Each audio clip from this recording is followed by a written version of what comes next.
Hello, good evening, everyone. Welcome to episode 2 of Making Mass, a series of curated conversations reflecting on carnival, theatre, and advocacy in Trinidad and Tobago. This program is a collaboration between Shirad Collective and Brown Cotton Outreach. This evening, we join in solidarity with advocates around the world in commemoration of the 16 days of activism for the elimination of violence against women and girls. In this episode, we welcome artist and advocate Adele Todd. Adele works in embroidery and performance, using soft materials to discuss hard subjects such as domestic violence. Her carnival performances focus on bringing Jouvay into the 21st century by pushing the boundaries of masquerade. Adele's utilization of arts as advocacy is her contribution to the movement to eliminate gender-based violence. This evening, I'm joined by my colleague, friend, and co-host, Luris Martin Lee Singh. Hi, Luris. How are you? Hello, Amanda. I am great.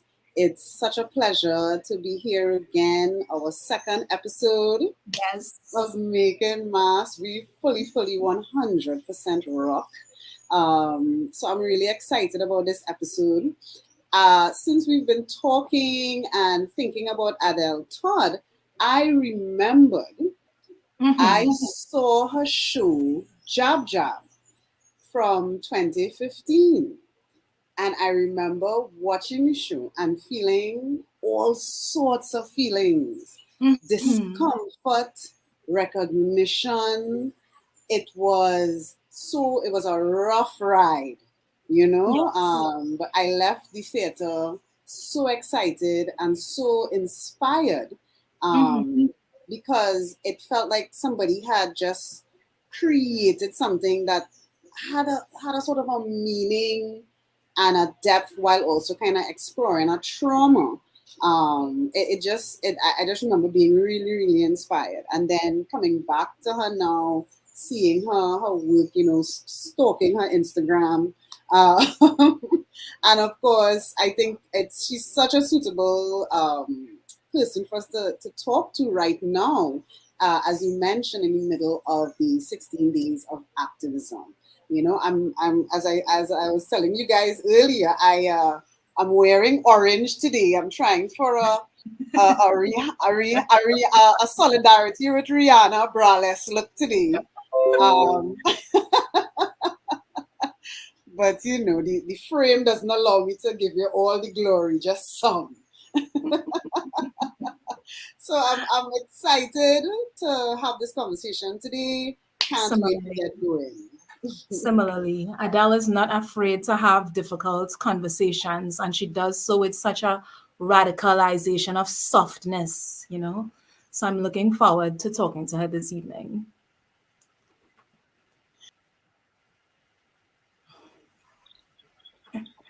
Hi, Adele. How are you? I'm fine. Hi, So welcome Loris. Hi. to Mass. Hi. Hi. So we're going to go now into the very first conversation, and this is about your work in embroidery. Adele, I know that this work in embroidery is at the core of your visual art practice. And Yes. this is both a conventional as well as an unconventional material. I see this because while work in embroidery has always been highly regarded, there has also been an amount of ambivalence in terms of naming it as a fine art. Can you talk to us about why you focus on this material and the process involved in creating these works in embroidery? Certainly. I began my interest in 2000, actually, sorry, in the year 2000. In 1999, I was very aware of domestic violence stories coming through in the media all the time. Yes. And at the time, I was very vocal about the fact that although we have excellent artists, we have contemporary artists working in a number of media, I felt at that time, my own little opinion, that we needed more work that dealt with matters concerning us in our island, and more specifically, things dealing with women's issues. And so it was unfortunately extremely easy for me to decide on looking at domestic violence because it was all over the news every single day.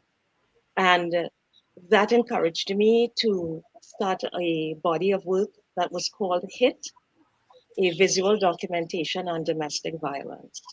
I chose embroidery for two reasons. I chose embroidery because it is a soft material.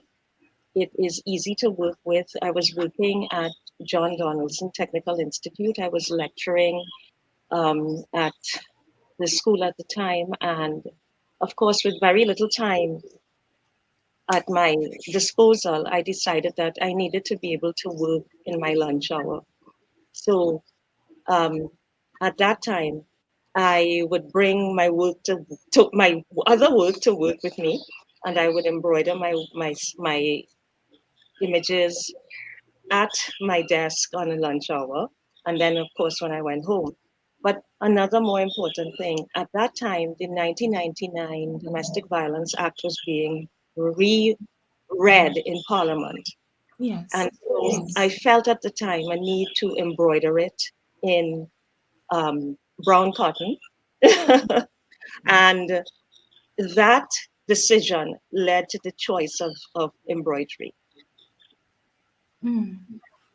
So that was the beginning of my pathway to the use of embroidery that I still use today. I think that is fascinating. And you say it's called HIT, Yes, and that's a deliberate contrast of using these soft materials of the embroidery and calling it HIT. It feels so jarring. That was, yes. what was somebody thinking behind that? Oddly enough, as it was my first solo show, um, I felt that, okay, I am impacted by domestic violence happening in my nation, but who the hell am I? Who do I feel I am talking about a topic like that? Um, Obviously, choosing to do a show means that people will come to the show, ask me questions, want to know what I know about it. And so I had to educate myself. And I was very glad that I did. Um, I think all artists, with few exceptions, work with some sort of the audience. And for me, the act being read at the time, so it started with intent, and then the act being read, and then the desire to embroider the act, and everything began to weave itself into one thing into the other. Um, I do not really recall where or when I decided to call it hit, but I think it might have had to do with the fact that with all of the things that I was reading, because I would read the act itself, I read about domestic violence, the meaning of domestic violence. I began to look at feminist readings and write and a number of other topics that came because of course everything just was an avalanche. It was 1999 into 2000, Mm. and so I think the consistent word hit kept coming up. And so I thought that is extremely appropriate. It's Yeah. what I'm talking about, and it is very appropriate for this specific time. And it just all worked together. Thank you. One of the things I continue asking myself, concerning exactly what you're talking about, with just being inundated in the media with reports about violence against women and girls in Trinidad, is how do we as a community process that trauma? So here Mhm. you've found this creative outlet that works for yourself. But tell us some more about the process itself in terms of creating these works, and also where is the work shown? How can the public access work from you? That's a great question. The public cannot access the work because, unfortunately, in Trinidad and Tobago, or fortunately with COVID-19, we now understand that the virtual world is very much part of our landscape, and we need to include it as a way to see work. In 2012, I did master's degree in creative design entrepreneurship in Trinidad and Tobago. I'd wanted to do my master's in Italy, but unfortunately that didn't work out. So I was in Trinidad and I chose to do it on the virtual reality world, where one wants to look at how art can then be used in a way where those of us who can't see it on a regular basis, who may miss it, may not be in the country, can get an opportunity to look at it again. So I really hope that the National Museum would have access to that opportunity for all of us in the future. And Yeah. most of my shows always focused on being done in the National Museum, because I would say that the work is for public consumption, it's for people to see. It's not to be placed in a gallery setting that may seem intimidating. And so I always would prefer to have a show in the National Museum. Of course, that brings with it its challenges. It's not that cut and dry to get a show in the National Museum, but hopefully in the future that will be less of an issue for others. Interesting point. Have you felt supported by the state? By the Have you felt supported by the state since you started this work? the um, I would say that um, our government has done Hmm. best that it can. And it doesn't matter who is in power. The reality is that art is perceived to be art. And when I say that with inverted commas, I mean that people believe that carnival is enough, that what we do at carnival time is all the art we need. And so people who have exhibitions, people who go, who do shows that are in gallery spaces, uh, if they are supported by a gallery, they generally are doing it with their own money. A gallery is supporting them. The government does try to support artists, but there's a lot more dialogue that needs to be had, because we in the Caribbean, we are in no way on the level of the people that we see in the United States, Britain, etc. They have an extremely long legacy of supporting their own. Yeah, We less. I could not agree with you more. As a performance artist here for the past 25 years, I could not agree with you more. I wanted to know, where do you, you said it a little earlier, and I was thinking it, who do you think you are? Where do you get your creative confidence? What makes you feel that what you are doing is valid? I hear the education aspect of it. Where does that creative confidence come from? I would like to quote my mother and say my parents. um, Good foundation, good habits.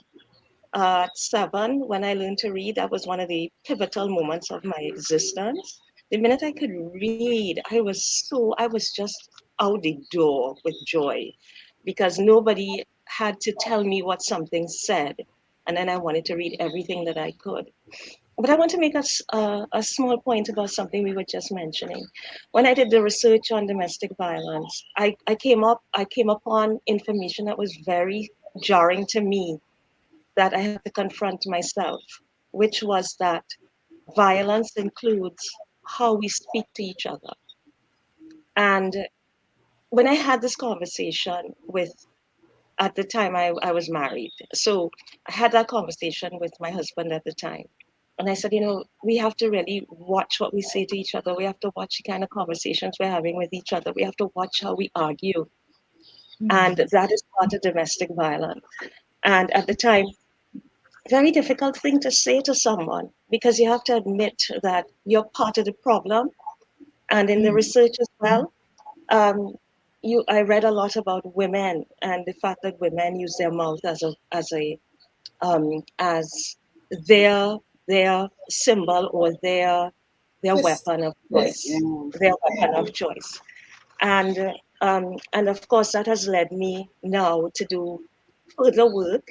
In 2019, 2020, I worked on a show called a body of work that is one large piece called Panty Man. And that is embroidery. That is embroidery looking at what women say to men.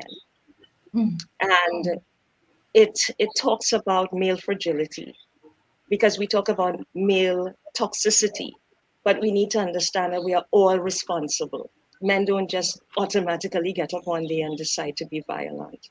And women do not get up one day and decide to be provocative. It's a conversation that has to continue to be happening in our society so that if one family can sit down and say, you know something, we are not against each other. We're trying to be here together because we love each other.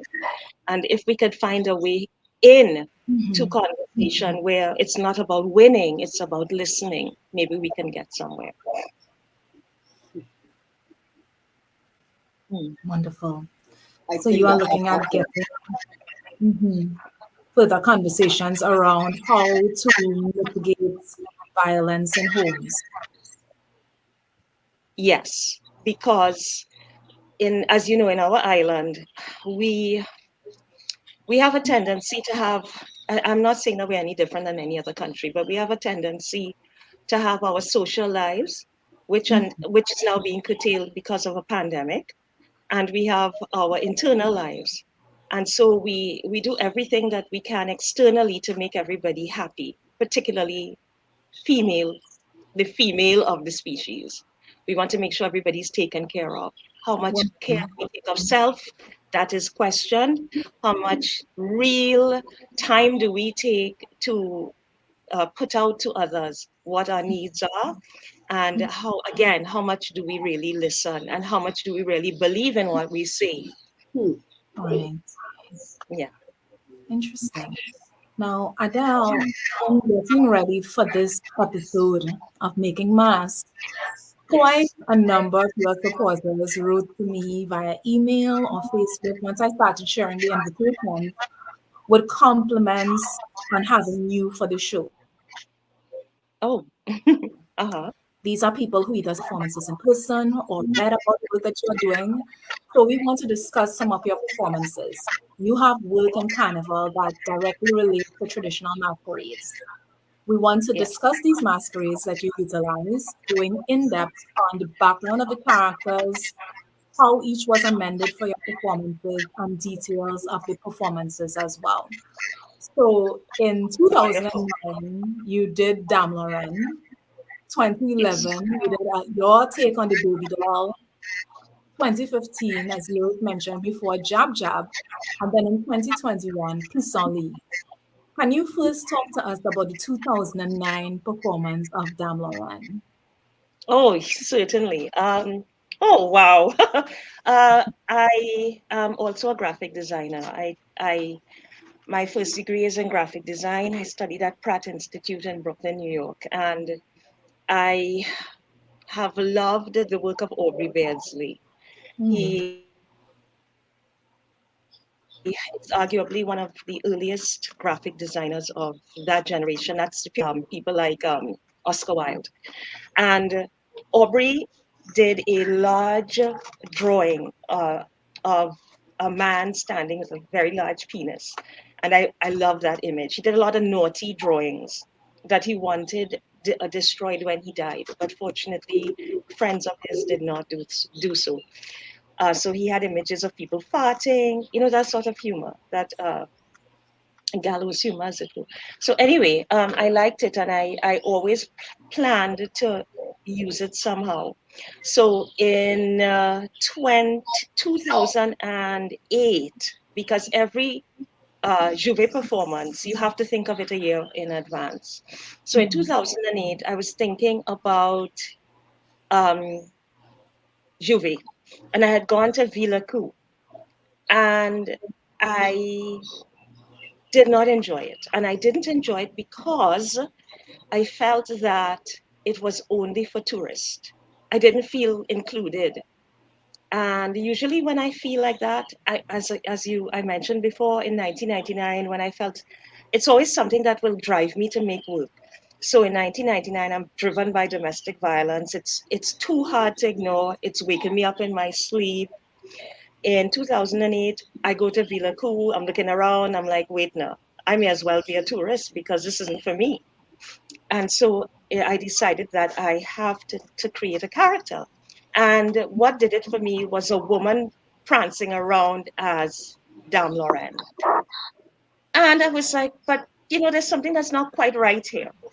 A woman is not supposed to be parodying herself. Now, there's nothing wrong in doing a parody of self. Don't get me wrong. But I felt that we have enough female imagery that is constantly criticized and made fun of. And so, as you see, I have the image by Aubrey Beardsley on the far left, um, called The Examination of the Herald. And I decided I was going to play that character because I find that there's not enough male nudity in media.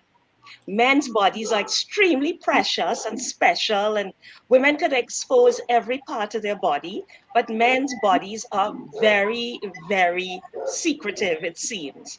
And so I decided that I was going to play this large penis character.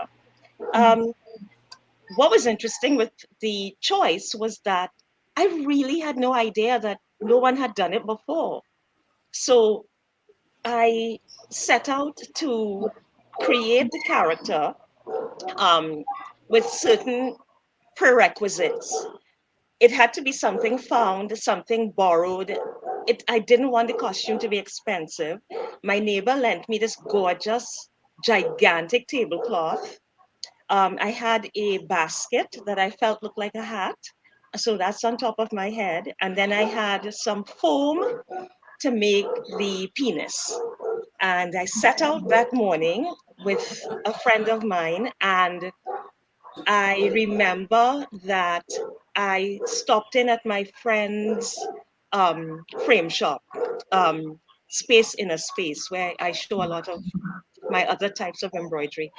And when I set off to his place, he left me alone for a few minutes. So I was in the room alone, and some people came in, and when they saw me, their reaction was such a shock. They just screamed out basically and got all raucous and wild around me. When they saw me, the reaction was such a shock. Got all raucous and wild around me. And that's when I realized I was onto something.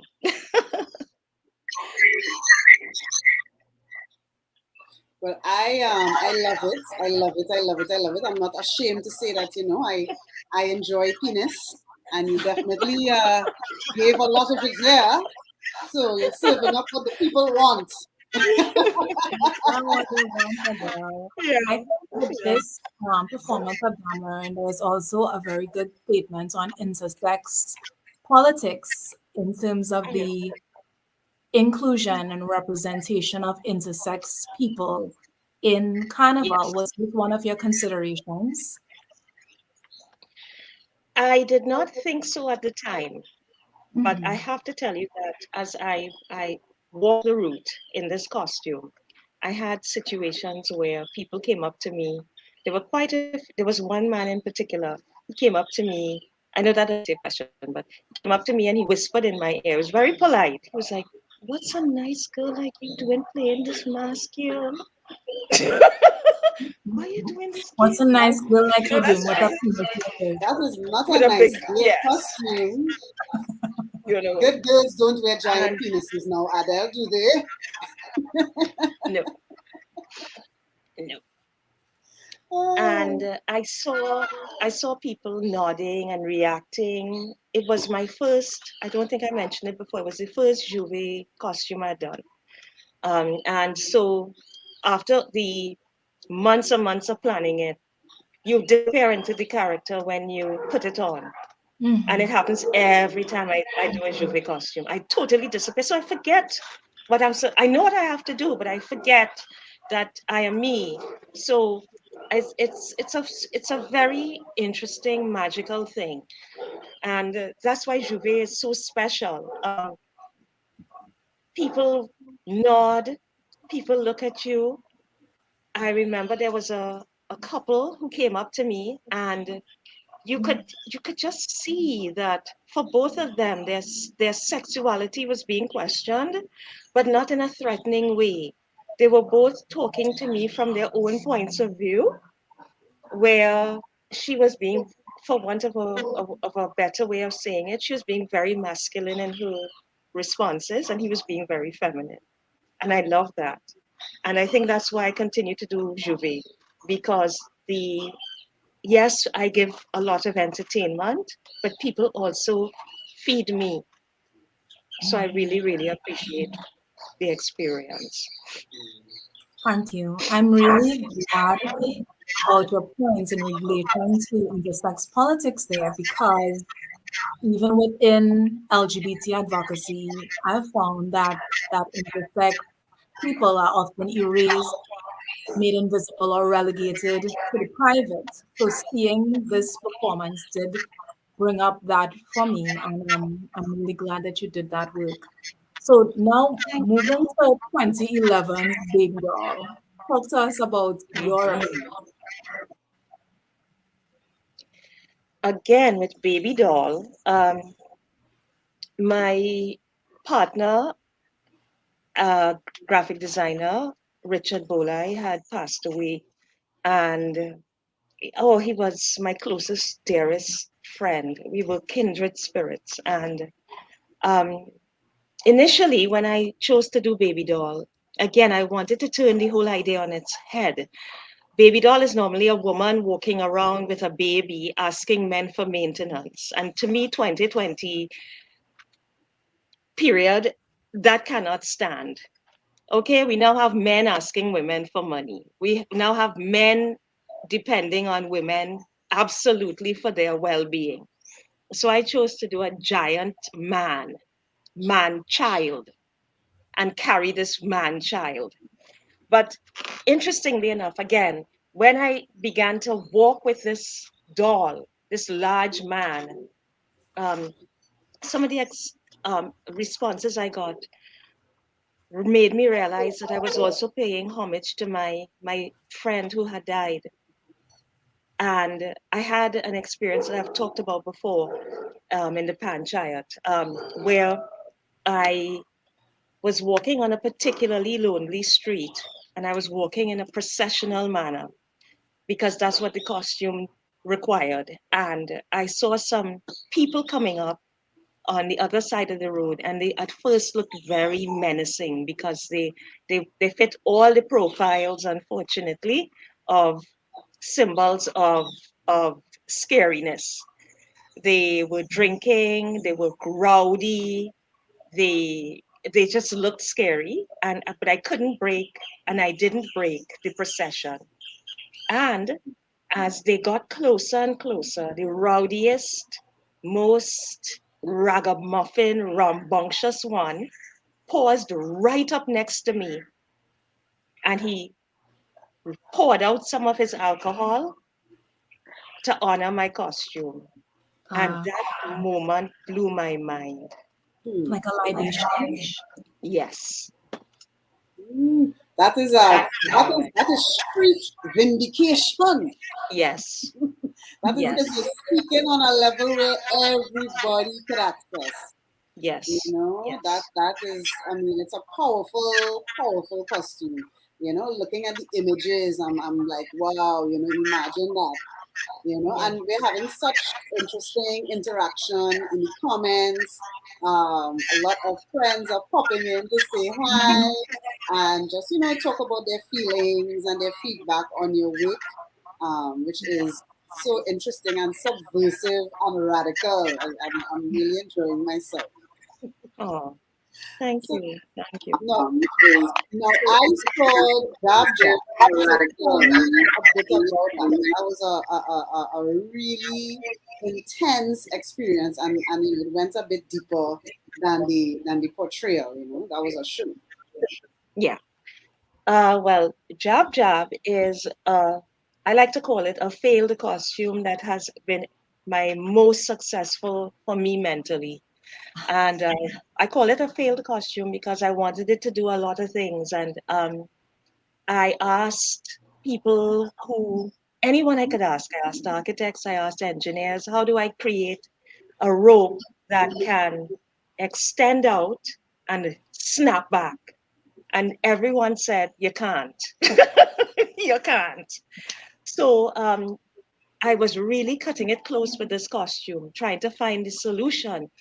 And oddly enough, I found it on my own. So what Jab Jab is for me in this costume is I am a female Jab Jab, and Jab Jab is normally played by men. But what I wanted to do is I wanted to use my breasts as whips. So I found these party favors and I filled the party favor with snaps, the little snaps that you can throw on the floor and they make pop noises. Fun snaps. Fun snaps. Thank you. Thank Love you. this. Yes. So I filled it with fun snaps. And when I blew into the top of the party favor, the the um the material, the how to put it, the part that comes out, that naturally comes out when you blow into a party favor, Yes. which came out and it made the popping noise. I call Yeah. it a costume because I really would, my intention is to make it go way longer and snap back with the popping noise. So it needs a little bit, my costumes are becoming more and more technical, which is interesting to me. But I love this costume because what it basically says, in a way, is don't touch me without my permission. And it's using the breast as a way to say no. So I really love this costume and I want to reprise it with better technology. So I want the whips to go further and for the noise to be louder. So get some little mini fireworks in there. But no, I really the jab jab Fireworks normally, coming from the nipples. yeah, the jab jab normally, well, the jab jab normally self-flagellates or they hit others. So instead of me, the whip, which is the strongest part of that costume that is very masculine, I am saying with this jab jab that it's coming from the place of nurturing on the woman. And I am saying basically that this this place of strength is my property and you have to approach me with caution. Well, I love the idea of weaponizing boobs or tututs. Tututs, as somebody was saying, we have to use our Trini dialect, right? Weaponizing Yeah. tututs. So we call it, Yep. Ava says, tutut whips, which I Yep. like, which I Exactly. like a lot. Maybe I'll use that term in the future. I love it. Tutut whips. Yep. So what kind of reaction did you get to your tutut whips in the streets? Again, I got a lot of strange looks. Like men just would do a general sort of A what's double going take. on?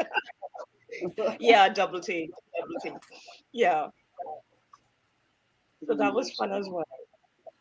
Now we want to go into a discussion of your pissenlit from 2021, but before we do that, let's just say hi to some of your friends in the chats who continuously shouting out to you. So hello to writer Ava Atherton, hello to scholar Emily Zubel Marshall, and fellow artist Roma Spencer. Hi guys. And now Roman, I know everybody is here, all our friends. all of So, them. Adele, can you talk to us about your 2021 take on the traditional masquerade pissenlit? Certainly. Oh wow. I mean, when I saw it again, I hadn't seen it in a little while, and oh my gosh, it really moved me. Okay, well, what happened with this is that again, we had a number of murders in Trinidad, and there was one in particular that caused huge reaction, and that was the murder of Andrea Barrett. And um, years before, I had been speaking with a friend of mine who is also involved in mass, and I was talking to him about the fact that I audaciously want to look at Jouvay characters in a 21st century approach.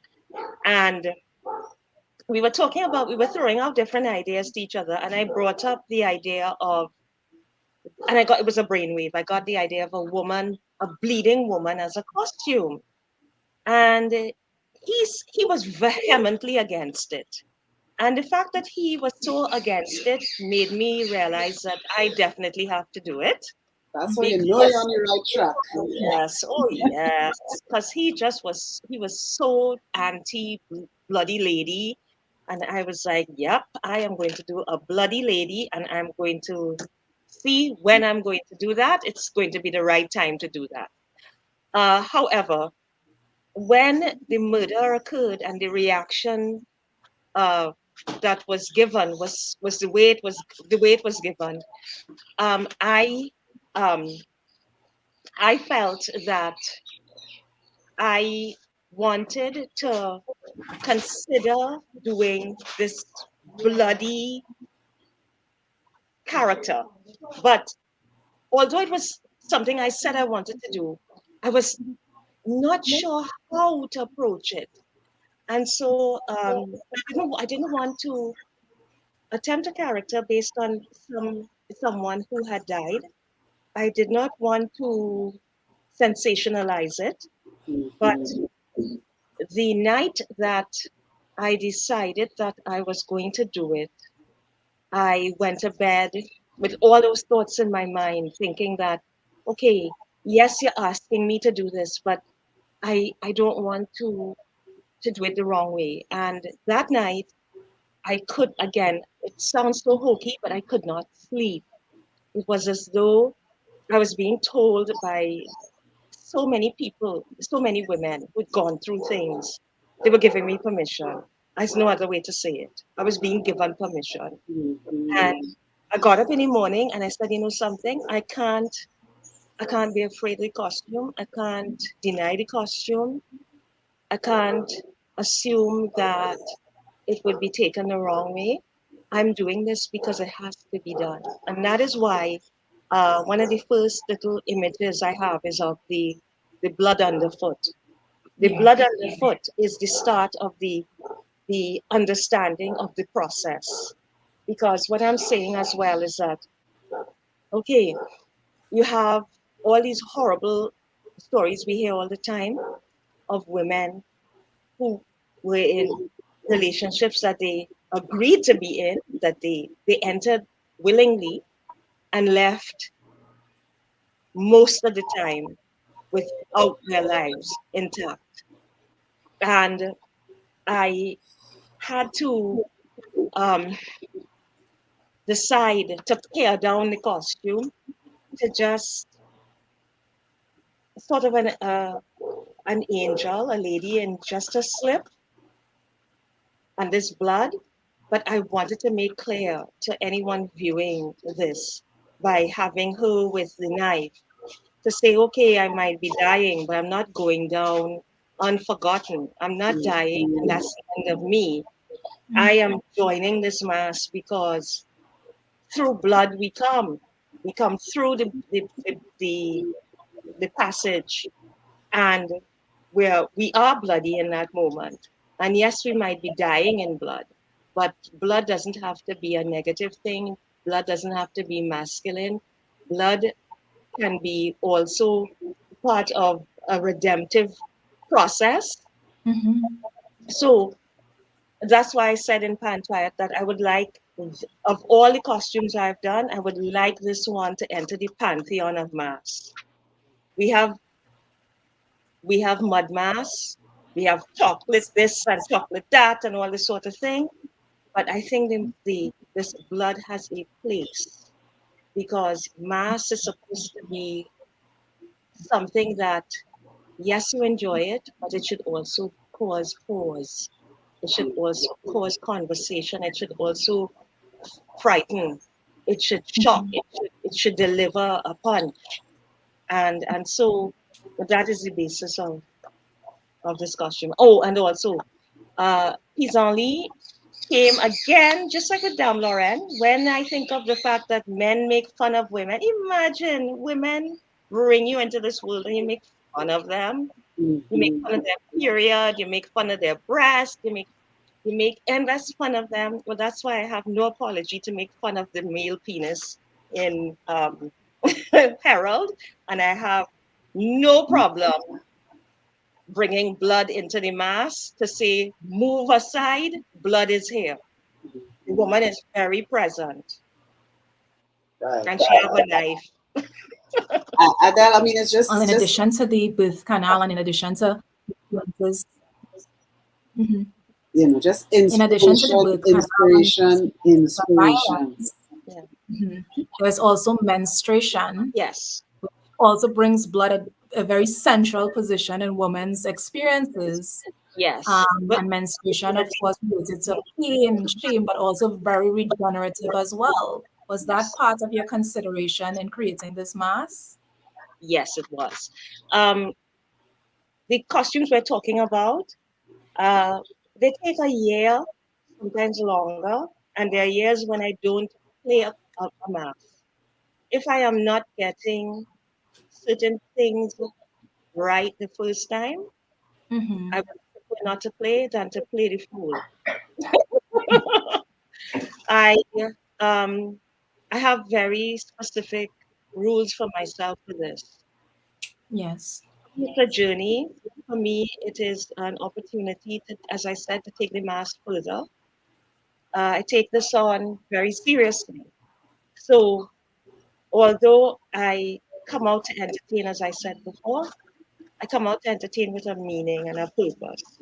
If I'm going to bring it into the future, and I mean beyond 2021, 2, 3, 4, wherever it's going to go in the future. If some child in 30 is going to look back and say, who was that lady? Right? It's because I have really vetted the costume. Mm-hmm. I've really looked at it from every conceivable, trust me, every angle I could imagine. So it, even the day I put on the costume, I am in a position where I really have to get centered and focused to play Mm-hmm. it and to tell myself, something, whatever, particularly with this last costume, he's only, I said, I know what I want to project, but I know I'm going to project things I did not imagine. And that is always the case. There are Mm-hmm. always things I did not imagine, things that after the fact I say, oh my gosh, I didn't take that into account. But that's there in the image, that's there in the portrayal. So it really is beyond me. For me, it's very spiritual, and that's just me personally. I'm not saying masks need to be, but that's the way I eke out my little space in my little corner in Jouvay. Oh, I need to say something also about the mask. I did choose to do the white mask, but you might also notice that I also did a clear mask. And for the clear mask, I did a breathing within the clear mask where I inhaled and exhaled, and the mask kept Fogging Foggy. up. uh, Yeah. yes, it kept pushing against my face and then pushing out, and Mm-hmm. that brought up a sense of um, that emotional Suffocation. aspect of the violence that happens to women caught up in Yes. in passion of a situation, Mm-hmm. and so one has to be so careful with masks like this. My partner, who I honored with Baby Doll, we had a conversation years ago where he says, artists have to be so careful with what they portray because they portray it so fully that you almost think that they might be foretelling futures that they cannot control. And that's always interested me.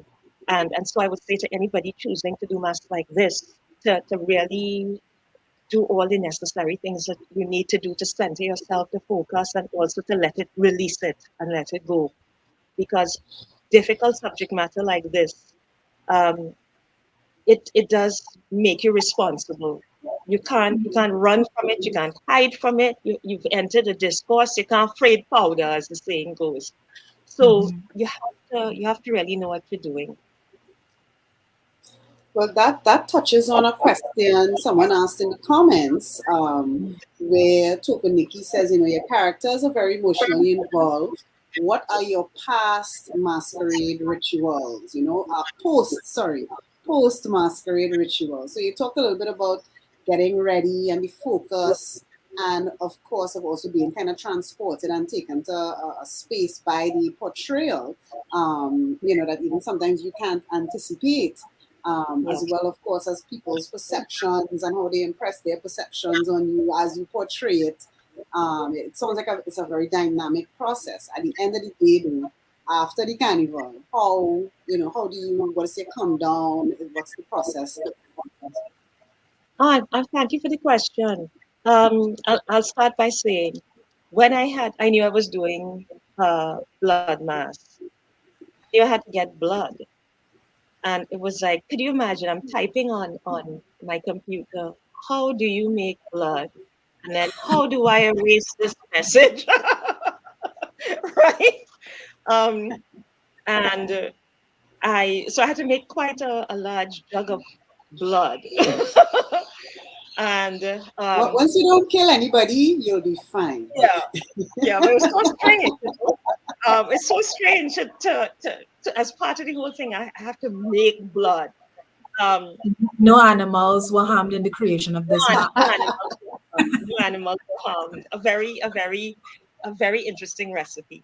Very easy to do, unfortunately. So anyway, I when I was finished, I had it was the first time I had to shower out of the performance. I've never had to shower. Well, of course, you have a shower after you have do Jouvay, but shower off blood. And the so I showered in the whole costume. And when I got everything out of my hair, out of my skin, and I finally took off the little slip. The slip was clean, and oh gosh, it made me feel wow. I was like, wow, the slip is perfectly clean again. And after I finish a performance, I really honor it. I thank God. I thank I thank whatever has made me able to do it. And um, I take a long time thinking about it, and I just put away the costume after. And I generally don't look at the costume again until I am doing the next costume for the next year, because I come across the costume in my choosing to do something new.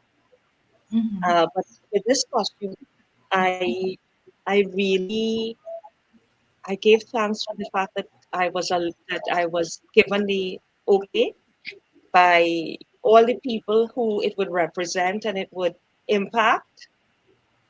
And the last time I felt like that was with Baby Doll, where again it was the death of someone as well, and it makes me go, gosh, this thing that you're doing is really good and important to do, whether one person sees it or tons of people see it, because it started with 2008, having a question in my mind, and this is a journey I've taken. Fascinating, fascinating. Yeah. I see a great focus on female subjectivity running from one performance to the next. Can you talk to us some more about that? Sure.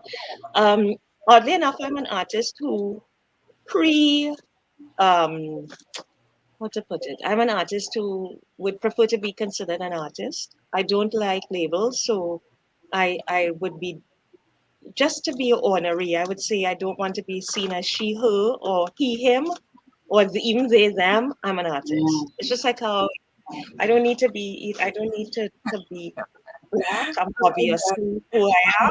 Identify as So an artist. yeah. So let's look at the work. Let's look at the work, please.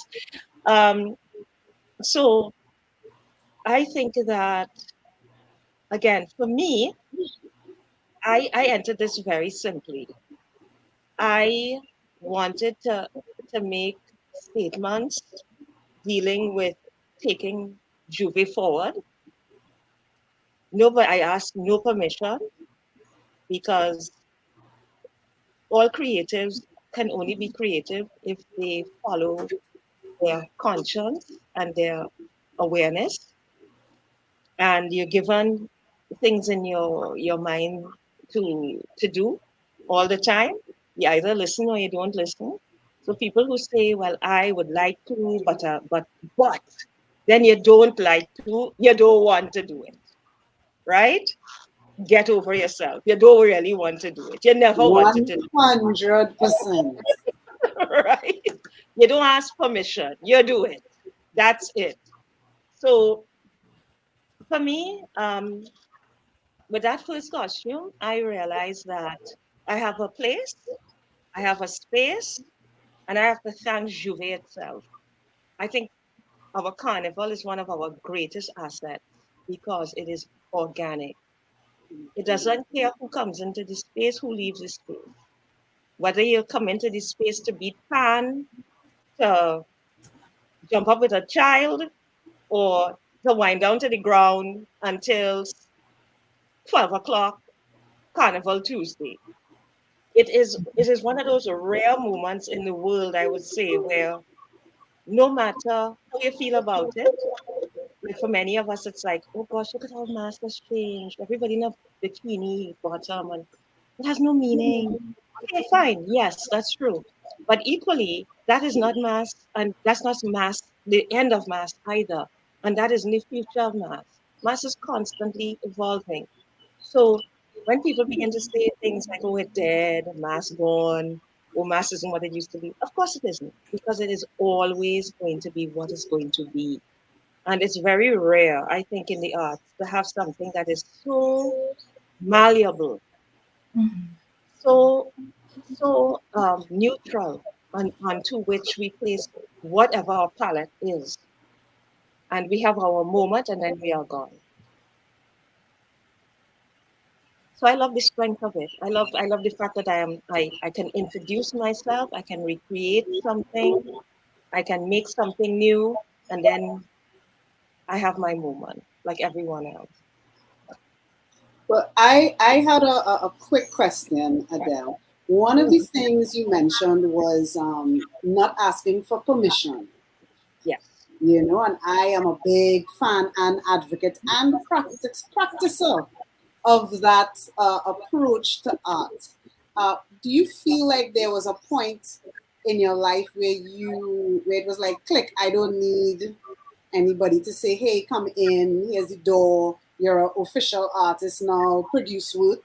What was what was the moment for you, or the period where you said, hey, I'm just gonna do this and put it out there? Was there anything that happened there? That's a good question. Um, I have to say yes or no, because as a child, if I were to go back in time, nobody could stop me from being an artist. I declared that. I ran around the house declaring that. So, yeah, I think that it wasn't until I was in university and having to choose a major, and I decided I wasn't going to do that. I decided I was going to do graphic design and art. But I was going to major in graphic design because I felt that nobody should define how I do art. I began to ask the big questions about what is art and all of that sort of thing. And at one point, I didn't call myself an artist because I felt that one has to be at a certain level of discipline. And then not too long after that, I just thought about it again and I said, I don't need permission to do what I'm doing because I'm always going to be doing what I'm doing. So that was just I had a flirtatious moment with labels. And fortunately, I dumped that out the window almost as quickly. So, Yeah. You know, yeah. I know so many artists who, or people who want to be artists, who don't do. You know, they don't do. They're waiting for somebody to call them, for somebody to say, hey, come over and be part of this exhibition. For somebody to say, Yeah. come here, come and be in my show. For somebody to say, will you produce or to be commissioned? And for me, I've always wondered why. You know, why do we sit and wait around? You know, so it's really exciting to hear you talk about just doing, and your approach to these portrayals is so exciting and interesting, and it's inspiring, and you can see it in the comments because people are like, ah, you know, this is Oh, crazy. Giant oh, penis, what? You know? I appreciate it. I appreciate it. You're saying something very important there. Don't misunderstand that an artist like myself isn't filled with doubt. You're filled with doubt. You're filled with fear. You're filled with constant negative information coming to you from within and without. But what has to happen is that's why it's kind of religious. You have to still yourself and you have to listen. And the reason you produce is because despite all the negativity and the fear, if you don't produce, you will die. And when I say you will die, what I mean is you will you'll bounce it up again, coming harder at you, this desire to do the work. That should be going on with you. You Yes. should be in a place where even if you said, "I'm waiting for the approval of this person," or waiting for this person to give me an N here or whatnot, you're going to find that in your personal life, in your personal space, you have to write it down on a napkin. You have to put it in a diary.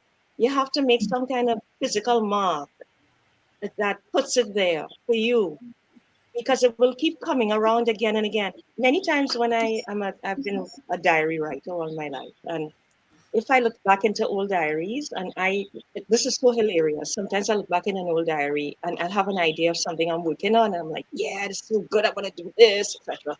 Look back in an old diary and see the same idea and go, what? I don't remember this. Right? Yeah. Notification. Yes, that told me, yeah, that's the validation. And I want to add one other thing. You also have people who will look at other people's work and say, I could do that better, or I have thought of that. And they take my idea, or I can't do it now because they took my idea. Oh my God, Nobody yes. can do your idea. Nobody can do your idea like you. Agreed. If you 100%. yeah, if you're satisfied by saying somebody took your idea, it was never yours to begin with. Right? You do your work. You do your work. And there are like thousands of plays of Shakespeare, and Thousand. aren't there very few that have been genuine masterpieces? Yeah. Okay, you don't have it. It's not about originality every moment. Mhm. I was talking to someone the other day, and we were saying, you know, they were saying that they didn't want to steal.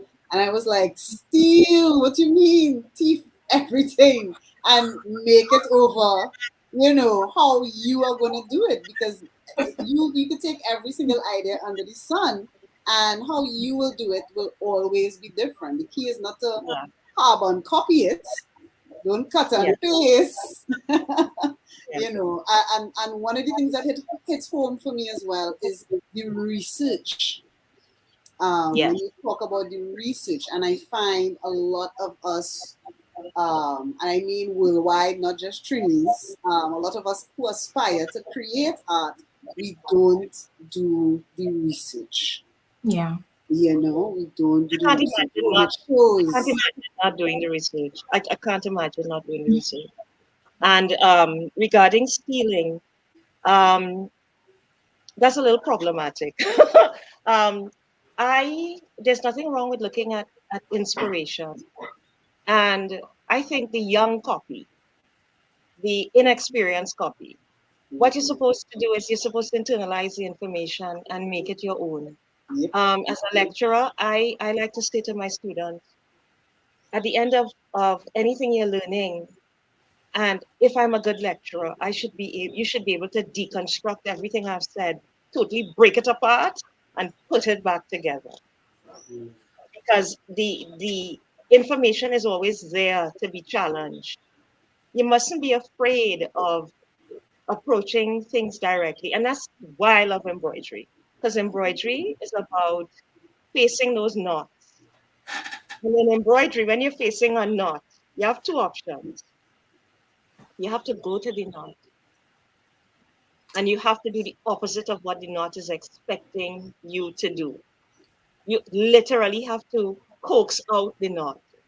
There is two ways to coax out the knot.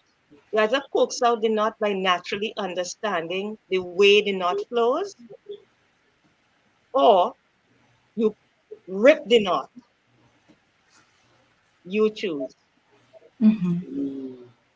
So at this time, I want to say hi to Pamela Franco, writer and scholar who is most present in our chat right now. Adele, we are commemorating 16 days of activism, which is a movement towards the elimination of violence against women and girls. We see that the body, woman's body, is very central to your mass, whether you are focusing on genitals, breast, blood, pregnancy and childcare, menstruation, etc. Can you tell us what you hope to achieve with this advocacy? Hmm. Wow. Well, it started out as something that very similar to when I was in college and somebody asked me if I was a feminist. I went, isn't everybody? Um, it's a tough question to answer because I don't want to appear as though I know it all, where my work is going. I really do see myself as a conduit to the process of the work. So I hope that the work that I am doing encourages conversation, which it does. I hope the work that I do encourages other women to want to play the mass that I concoct. Yes.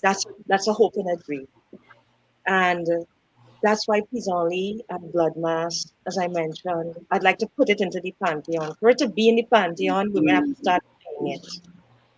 So if that can happen, that would be huge for me. But Adele, we doing it. We doing it. I think it's, 2022 Carnival I Tuesday think at we're already there, Adele. 11:90. We doing it. We oh, on. It's fully up and I have a crew. We coming in. Pamela coming. Ava coming. Roma might be here Emily, and all. Right? We doing it. You joking. And now Matthew telling is myself, oh I coming hope you from don't get our vexed mass. with me. And now saying, I hope you don't get vexed oh, with me when I have a giant penis on my oh. head next carnival, but we go be there together. With blood, A Louis. bloody penis.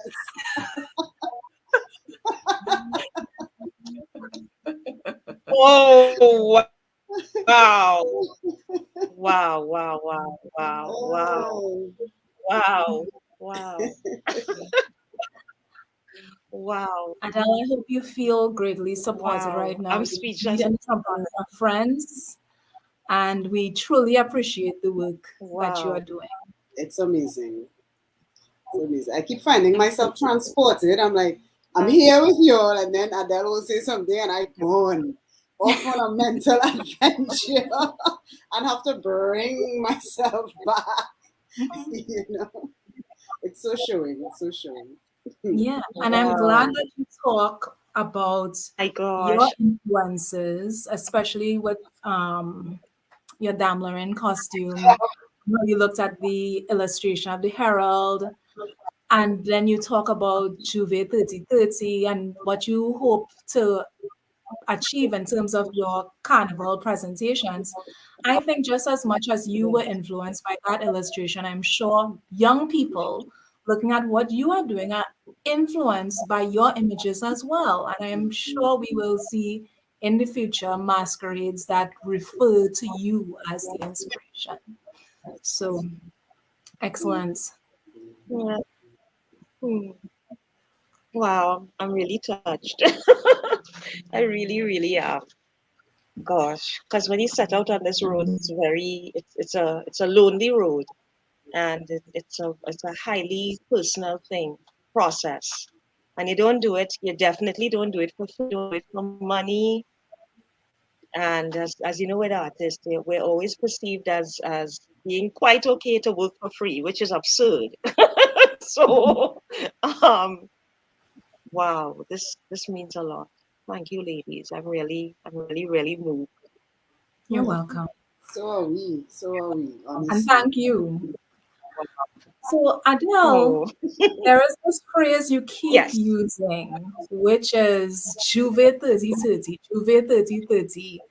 Tell us about Jouvay 3030. What is this vision that you have? Oh my gosh. Again, when I wrote that, that was earlier this year, and I was thinking about the fact that I wanted to bring mass into the 21st century. And then I thought, um, if I were to think beyond my ability to even give a date. So 3030 is an impossible date because, of course, I'm long gone. Several generations, if I am fortunate, several future generations of my family would possibly, let's say, well, the world will always be here. We may not, with how we've treated it, but the idea was there, open to me because of the nature of mass itself, as I've sort of hinted to before, where we have this art form that is so organic, symbiotic, so malleable, so ever changing. And so 3030 is sort of a symbolism for the question of future possibilities, whether mass gets totally virtual, or even more so, that we ourselves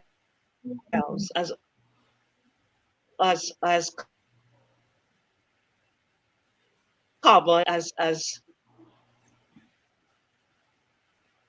sacks. I'm sorry, do Adele, you're breaking up do just a we little bit. Are you suddenly hearing me?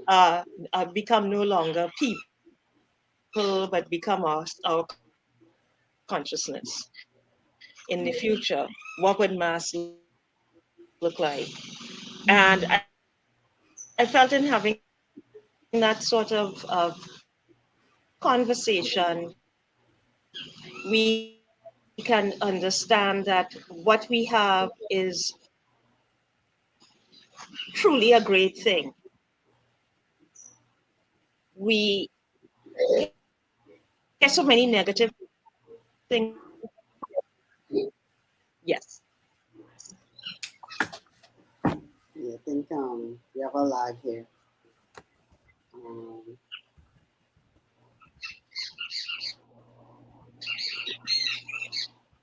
all right, guys, just bear with us a little bit. We're having I think some what happened on technical my end is that I have difficulties. a room neighbor You who have a is deciding to mow his lawn at this chat.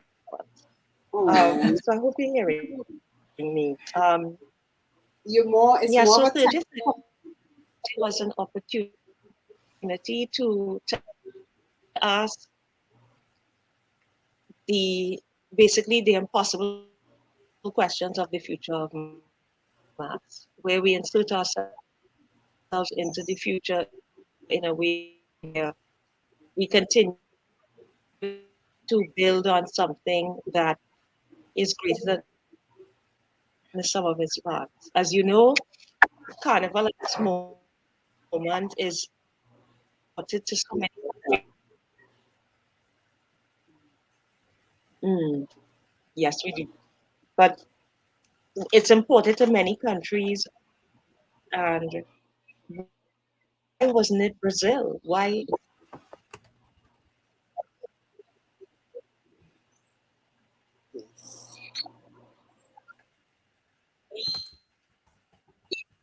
Okay.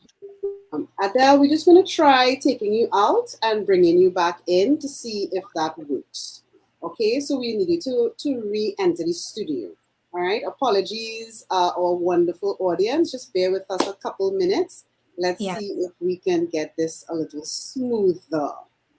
Because we certainly wouldn't want to miss some of the amazing things that Adele is saying right now concerning the future possibilities of Carnival and why she has chosen to move with this slogan of Jouvay 3030. So when Adele comes back, she's going to go back into discussing that idea she has in terms of creating goals for Carnival, her personal goals, as well as what she thinks can become communal goals in terms of the viability of Carnival. Well, I am just 100% inspired by everything that's been said so far. In my comedy work, I have some carnival work coming up. We do a carnival show every year. So this is giving me like 100% inspiration, and it looks like we're doing the it was the French pronunciation pissenlit. Pissenlit. But I see Pissenlit. Roma in the chat is reminding us that the term was anglicized to pissenlit. So Yes. pissenlit. Roma will have to tell me exactly what she means. I'll take this opportunity as well to welcome Alan Vaughan, who is in the chat. Alan, we know, is the artistic director and designer of the critically acclaimed Moko Somoko. So welcome, Alan. Thank you for joining us. Here's Alan. So, I mean, Loris, I am just blown away by some of these things that Adele is sharing with us now. I mean, it's always one thing to see the performance on the road and to then hear the artist talk about it. I mean, Well, I think one of the things for me is I knew about her work, but I didn't like know about it. So this is a real opportunity to this is a real opportunity to hear from her, her perspective as an artist. And so I see she's come back into the studio. I'm just waiting for her camera to come on. But I think she's back, so I'm hoping her camera comes on, and let's see how she's going. All right, sorry guys, trying to do a little check as well. Even though we have our very able producer, Afi Hobson in the background there. Probably the one let's to call she name when things going wrong, but let's give a virtual round of applause to Afi Ford Hobson, very able producer. yes, so wonderful to have you on board. And Adele's back. Let's rejoin her to the stream. Hey Adele, Well, how are you? Yes, you seem to be with us. You hearing me?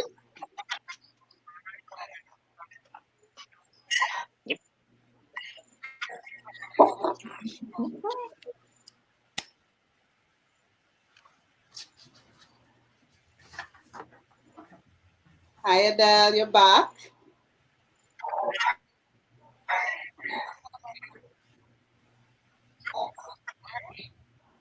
Yes, I am.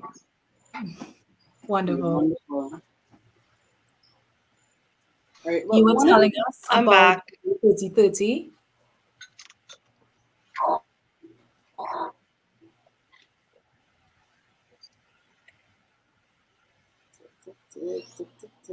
no, I'm not hearing.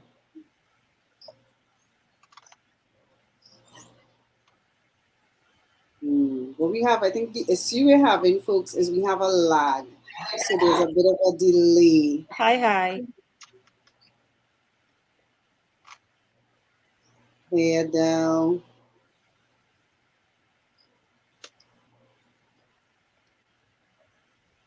Oh, it's going so well too. Tech So guys, tech. I'm not sure how much of what I said was heard, but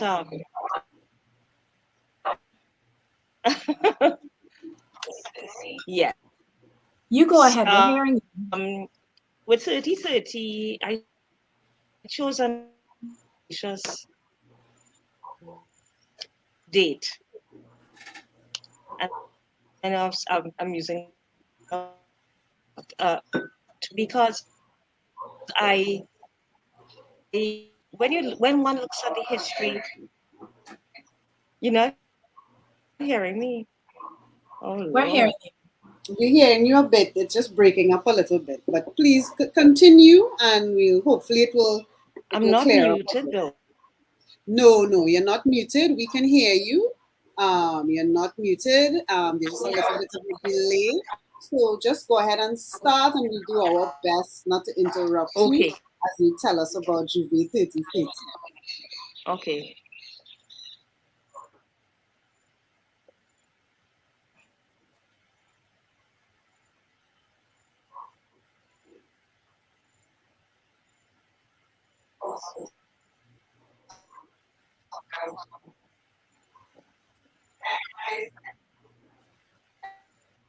Hmm.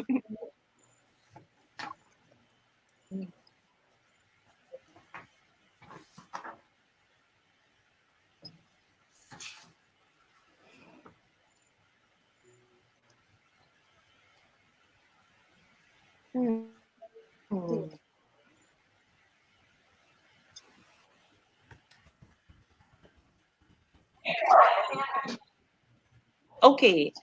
Um,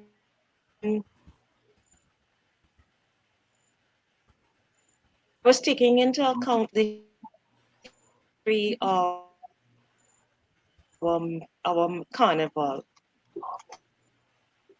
and I was taking into account the fact that our little island and not a huge country like Brazil happens to be the the space where mass has been important.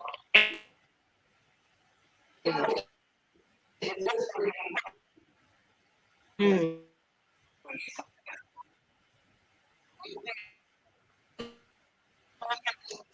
It was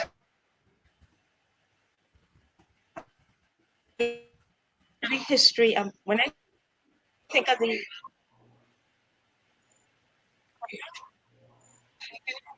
of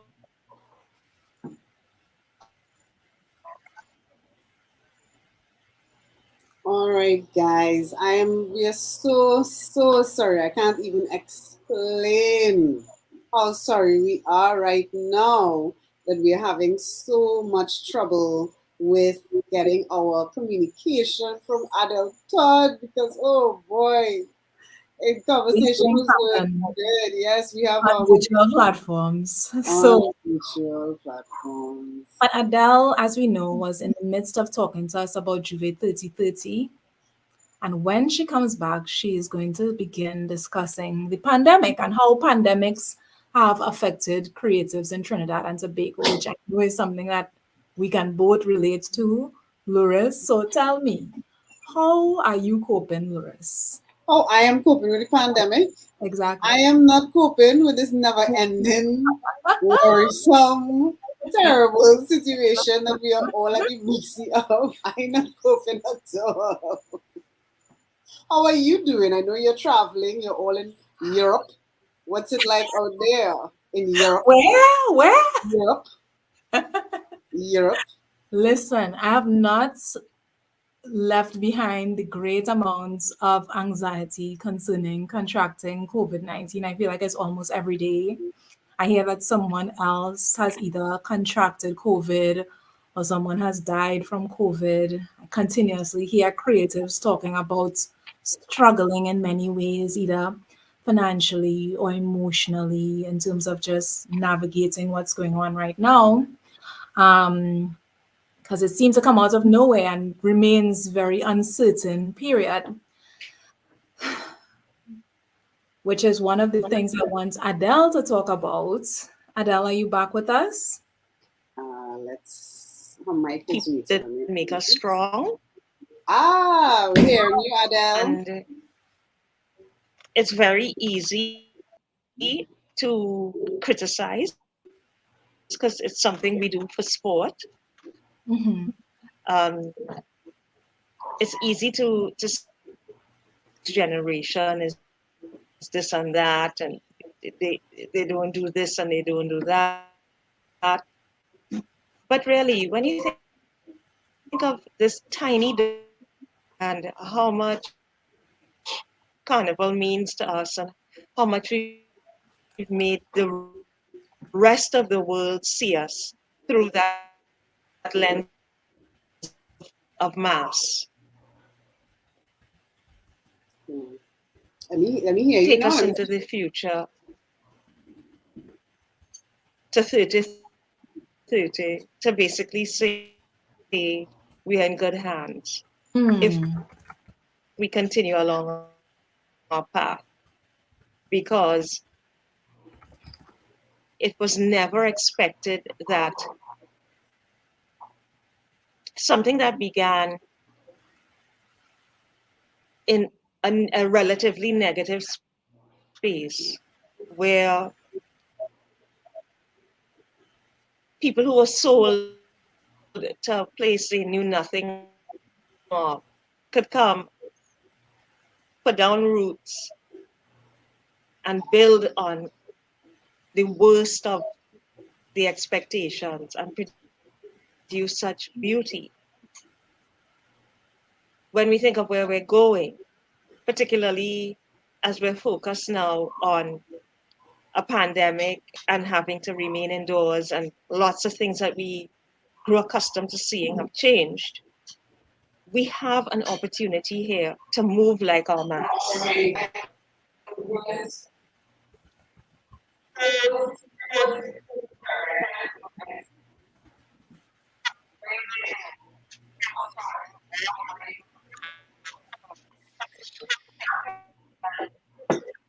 Chaos, You'll have to chaos. bring me back.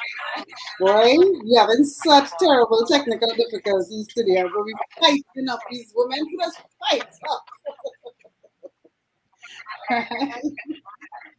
Yeah. What do you think, Amanda? Well, I would love to hear some more of what Adele has to say about Jouvay 3030. But at last, I think in the interest of what's going to be presented, I feel like we're going to definitely need a transcript of this evening's conversation so that our viewers and persons who are interested in all of the messages shared would be able to get a greater sense of what Adele was contributing this evening. So at this time, we want to give a resounding thank you to Adele Todd for joining us this evening. As we mentioned at the start of the program, Adele uses work in embroidery as well as performance art to convey messages of advocacy in support of women's rights in the Caribbean. And this evening, in commemoration of the 16 days of activism for the elimination of violence against women and girls, we were thrilled to welcome her on the Making Mass platform. Making Mass, as we know, is a series of curated conversations, a collaboration between She Ride Collective and Brown Cotton Outreach. She Ride Collective is a Caribbean feminist advocacy network hosting platforms for contemporary literature, visual arts, and performance. Brown Cotton Outreach is a performance arts theater focusing on meaningful social change through education, film, carnival theater, and peer mediation. Thanks again to Adele. I also want to thank co-host, my dear friend Loris Martin Leasing. Thanks to our producer, Afi Ford Hobson. Thanks to other members of the She Right team, including Sam Mitchell, Chanel Ambrose, Yarula M.I. Wagner. And thanks to our wonderful audience, all these brilliant people joining us this evening, and people who continue to support this platform. We ask you to continue looking out for us. We send invitations periodically so you know exactly when our next episode is coming up. And so we say to all of you this evening, good night. We wish you all the best. And please follow us on our social media platforms, Facebook, Instagram, so that we're all in the loop about making mass. Thanks so much, everyone. It's great to be here. I'm so sorry that things didn't go as planned this evening. We'll definitely be having Adele back at some point to have a discussion. Plus, we have a whole band to do next year, pissing it with Adele. So that is happening. So goodbye for now. We missed out on half an hour of brilliant, brilliant conversation. I myself am like fully 100,000% inspired. And Adele, I will be calling you after the show to talk about things. So thanks so much again for joining us. Afi, the producer, take us out. We love you all. Bye, everyone.